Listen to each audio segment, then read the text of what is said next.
They say the wind in Dakota whispers things only the brave dare listen to. Long before Emeka stepped through the rusting gates of Dakota University, rumors danced through the streets like restless spirits. Whispers of a certain man, a lecturer feared more than hunger, more than failure. His name: Dr. Martins Ogondio. In the world of chalk and blackboards, he was king. But behind his smiles and sermons, he ruled a kingdom of shadows. Students spoke of him in low tones, like villagers whispering about a lion that prowls at night. Girls disappeared into his office and came out wiping tears. Boys who challenged him vanished from the department list like dust blown from paper.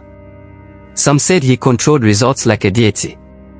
Others claimed he had friends in high places, untouchable, unshakable. But power, like a bad yam, always leaks its stink. One day, a torn envelope arrived at Nigeria's anti-corruption agency. No name.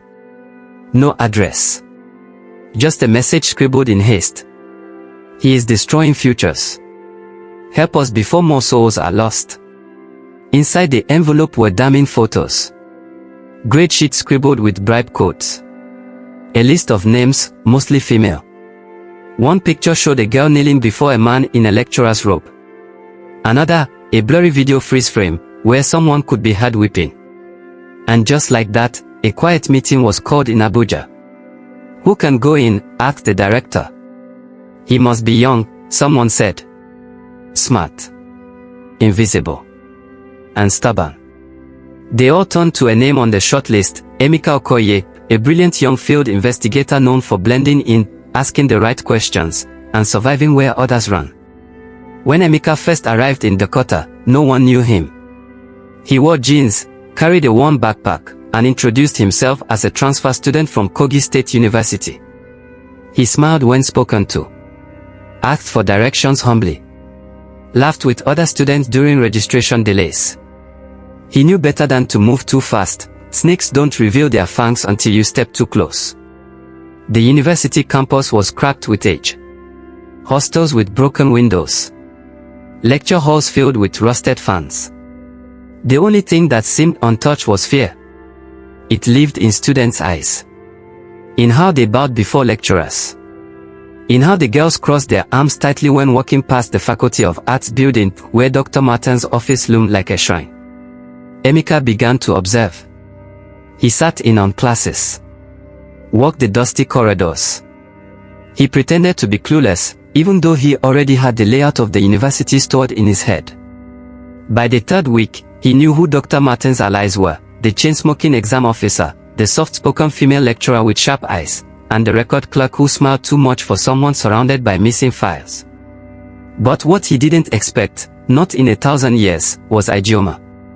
She entered like a slow breeze on a hot day. Beautiful, but not in a loud way. The type of beauty that made time trip over itself. Honey brown skin. Big, curious eyes. And a laugh that didn't belong in a school full of ghosts. She was in his department. Literature. Smart too, always asking questions, quoting Achebe and Soyinka like she knew them personally. One afternoon, she caught him reading under a tree. "You're always alone," she said. "I'm studying people," he replied. "And what have you studied about me?" Emeka smiled. "You're not like them. You don't carry fear on your face." She laughed, but something flickered in her eyes. They began to talk. Sometimes by the library. Sometimes after lectures. She loved poetry. Hated injustice. Wanted to be a journalist one day. The more she spoke, the harder it was for Emeka to remember why he came here in the first place. But fate has its sense of humor. One evening, she walked him halfway to his hostel. The sun was setting, casting gold across the cracked pavement. Then, as they approached the staff quarters, Ijeoma stopped. "That's my father's office," she said, pointing at the top window. Emeka's heart paused. "Your father? Dr. Martins Ogondio. You must have heard of him." "Everybody has." The world tilted. He forced a smile. "Yeah. I've heard the name." As she walked away, her braid swaying gently behind her, Emeka stood still, chest tightening. The daughter of the lion. He had been speaking with the one person who could destroy him or save him. That night, Emeka couldn't sleep. The mission had been clear. Find the truth. Get the evidence. Expose the evil. But no one told him that evil could raise something so pure. No one warned him that justice might wear the face of love. As the harmattan wind howled through his broken window, Emeka whispered a vow to the dark. I will not fail. Not them. Not her. But in the shadows of the quarter, failure wasn't the worst thing. Getting caught was. The deeper Emeka dug, the more the soil stank. It started with whispers in the hostel, quiet talk in the middle of generator noise and mosquitoes. A 400-level student had failed her final year project 3 times. People said she once slapped a lecturer for trying to touch her thigh. She hadn't been seen in weeks. Then there was Samuel, a brilliant boy who suddenly stopped attending lectures. Some claimed his transcript went missing. Others swore he had proof of exam malpractice involving a senior lecturer and tried to report it. One morning, his room was found empty, his belongings untouched, his phone still charging. Emeka's training kicked in, never ignore patterns. Every missing grade, every frightened student, every girl crying outside the faculty block, they all pointed to the same dark center. And that center was Dr. Martens. But Martens didn't work alone. Emeka began watching staff closely. At first glance, they all wore normal faces, laughter during staff meetings, nodding through seminars. But in the corners of those moments, he saw it, the quiet power play. Who walked in last? Who kept others waiting? Who never got scolded for missing scripts? Dr. Martens moved like a god, but he had priests, loyal followers who kept the altar burning. One was Mrs. Edu, head of exams. She smiled too easily and spoke too softly. But behind that softness was a gatekeeper. Nothing moved without her. Exam results passed through her fingers like currency. One day, Emeka saw a student enter her office with a brown envelope. He watched from the stairwell. The student came out shaking, without the envelope. Another key figure was Mr. Yaro, a balding man with a thick beard and the eyes of a vulture. He was in charge of the special grading unit, whatever that meant. But Emeka heard stories. If your name landed on Yaro's list, your grades were adjusted, one way or another. And then, the videos. Emeka finally met a source. Her name was Blessing, small, timid, final year sociology student. They met in the school clinic, where she was getting antibiotics. He started casual conversation, played dumb, gained her trust. After a few days, she opened up. I used to help record them, she said. Record who? The girls in Dr. Martin's office. There's a camera behind the bookshelf. Hidden. Emeka felt bile rise in his throat. Blessing had once been a victim too. But she was offered something different, record others, and you graduate. She took the deal. Now, she was haunted by what she'd done. Dozens of videos existed. Some of the girls didn't even know they were being filmed. Those who resisted were later shown clips, forced into silence or deeper submission. Emeka asked for proof. She hesitated. Then, one evening, she handed him a flash drive inside a sanitary pad wrapper. Be careful, she whispered. People have died for less. That night, Emeka watched 5 videos. He couldn't finish the 6th. He stored them in multiple locations, 2 USB drives, one hidden in his ceiling, another mailed anonymously to his agency. He also encrypted copies in cloud storage. He was trained for this. But even training couldn't prepare him for the nightmare of power unchecked. The more he uncovered, the more monstrous it became. There were stories of dead students whose deaths were ruled as accidents, but whose friends insisted they were threatened days before. One had overdosed. Another drowned in a stream far from campus. Emeka tracked down a friend of the second victim. The boy was terrified. Martens warned him, the boy whispered. Said if he released the names, he'd vanish like air. One Friday afternoon, Emeka walked past the staff quarters and saw Martin surrounded by 3 junior lecturers, laughing heartily, holding small bottles of gin. On the surface, it looked like old friends enjoying a drink. But Emeka saw the fear in their smiles. The way they nodded too quickly. The silence when he spoke. That wasn't friendship. That was command. Back in class, Emeka noticed Ijeoma again. She had grown quieter lately, less playful. Her smile came slower. Maybe she noticed the change in him too. One day, she pulled him aside after a lecture. "You've been acting strange, Emeka." "I've been busy," he said. "You don't ask questions anymore. You don't hang around." A pause. "Are you hiding something?" His throat tightened. He gave her a tired smile. "I just want to survive this place." She didn't press further. But she didn't look convinced either. That evening, as Emeka walked home, his phone buzzed. A blocked number. He answered. A deep voice spoke, "You're asking too many questions. You have one warning. Use it well." Click. He stopped walking. The trees seemed to lean in. The air felt colder. Someone had noticed. His cover was thinning. In the Faculty of Arts, behind closed doors, Dr. Martin sat in his office, sipping tea. He held a printed list of students. One name was circled in red ink, Emeka Okoye. They say when a masquerade starts to dance violently, the drums have already won the village. By now, Emeka was no longer just a quiet student in the background. Too many eyes had noticed him. Too many mouths had begun to whisper. Something about his confidence. The way he looked into lecturers' eyes. The questions he asked that no one else dared to. But Emeka had no time for caution. The clock was ticking. His latest discovery was like oil meeting fire. In a dusty USB drive hidden inside a cracked ceiling tile in the old records room, he found it, a folder marked, Evidence, Private. Videos. Audio recordings. Transcripts of student complaints that had never been filed officially. Girls crying. One recording of a boy's voice screaming, "I didn't touch her. You people framed me." Then silence. The file ended mid-sentence. But the worst part.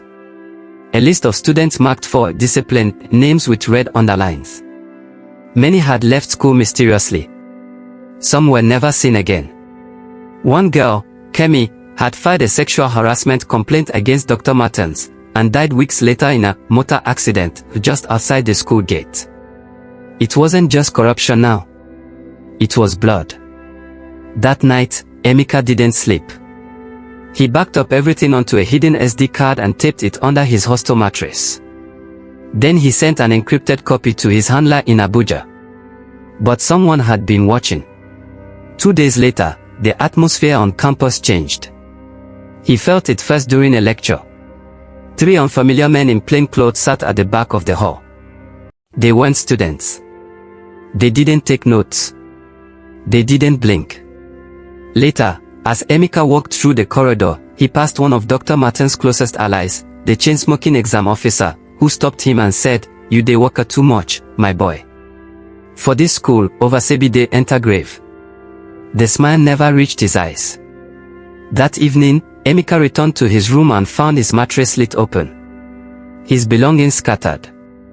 His laptop gone. They were closing in. Emeka knew he had to vanish. But before that, he needed to do one thing. Tell Ijeoma the truth. He found her behind the Faculty of Arts building, where she often sat to read under a mango tree. "Ijeoma," he said, breath shaky. "There's something I've been hiding." She looked up, eyes gentle but curious. "You've been acting strange. What's going on?"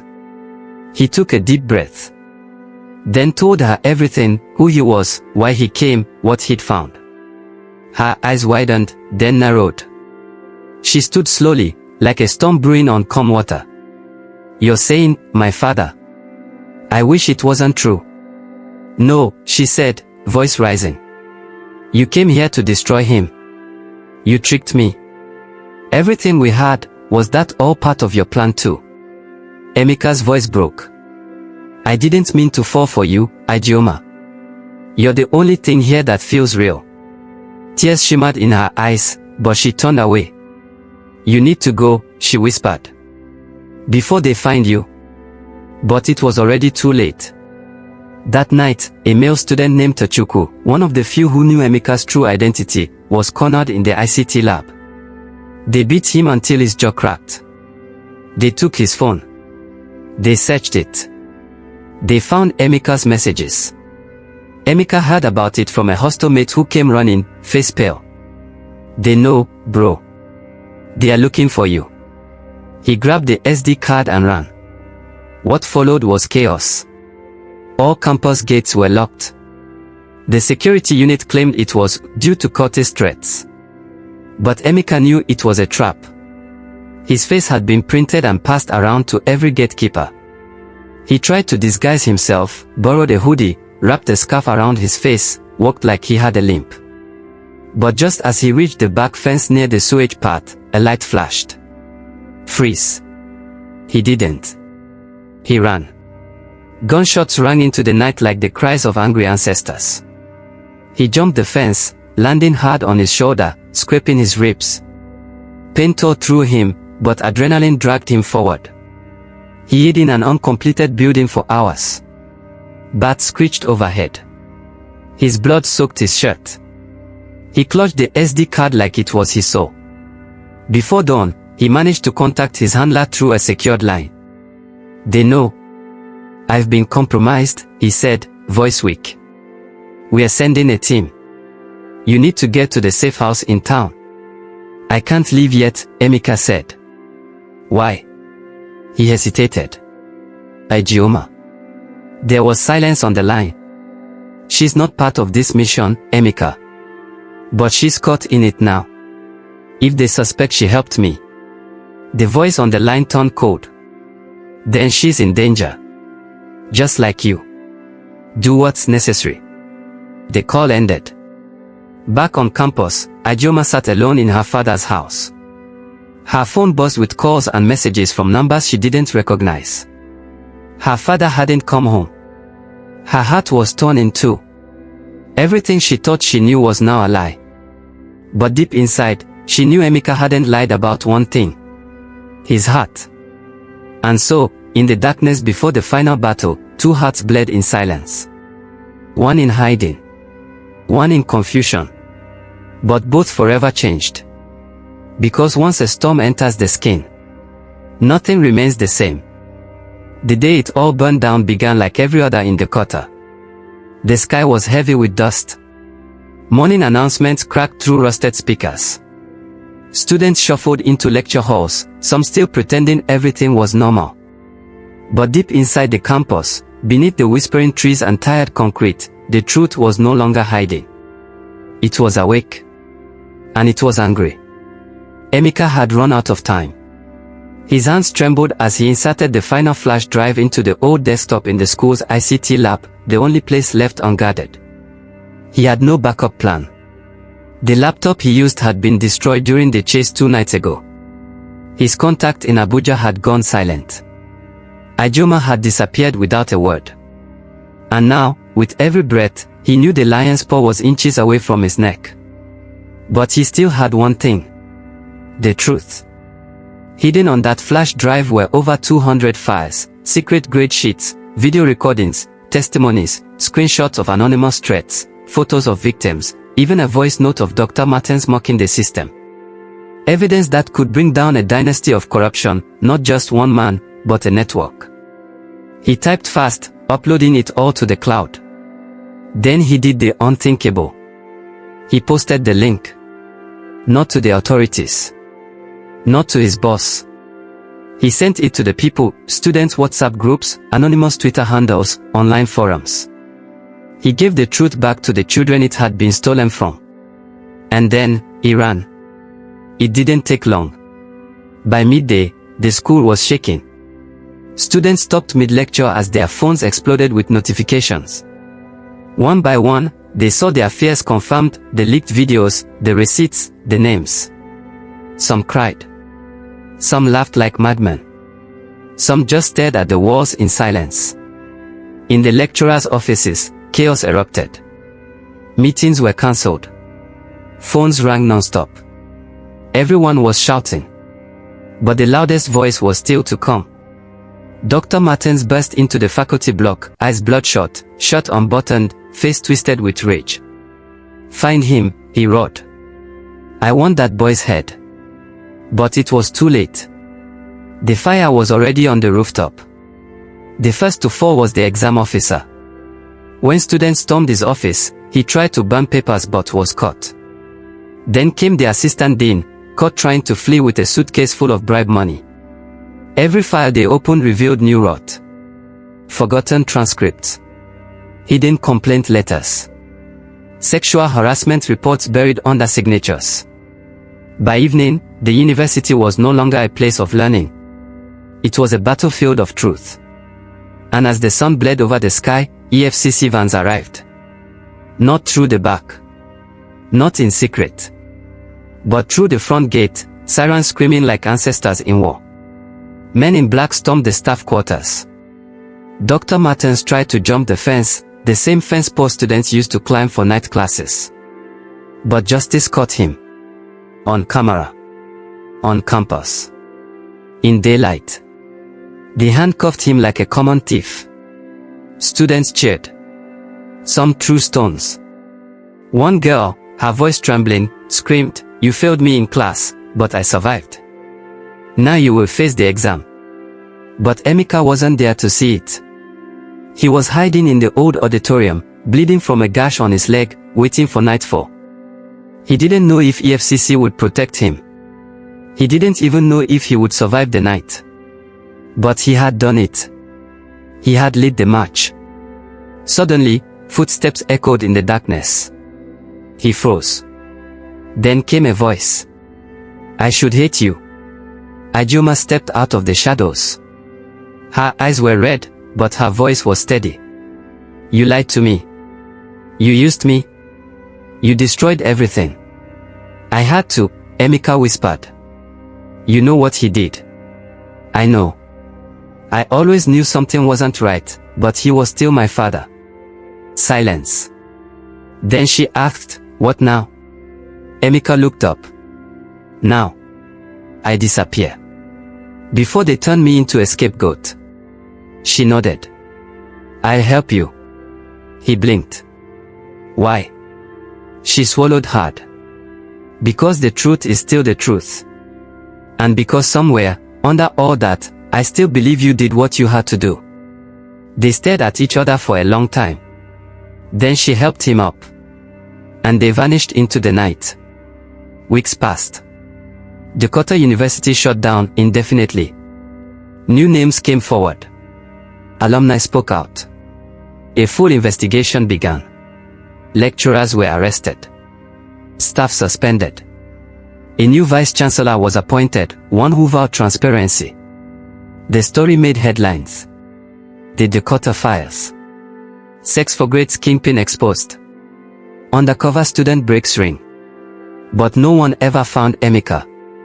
Some say he fled to Ghana. Others say he got a new name and now teaches in secret. A few believe he died that night. But in every university hostel, his name is whispered like a folk hero. Students draw strength from his tale. And in the graffiti behind Lecture Hall 4, someone once wrote, "We are all Emeka now." And beneath it, in smaller letters, "Let the fire never die." He was just one student, against a system built to crush him. But sometimes, one spark is enough to burn an empire. Undercover Student, based on true events. Follow for more real Nigerian stories they tried to bury. New episodes every week. Share this to light another fire.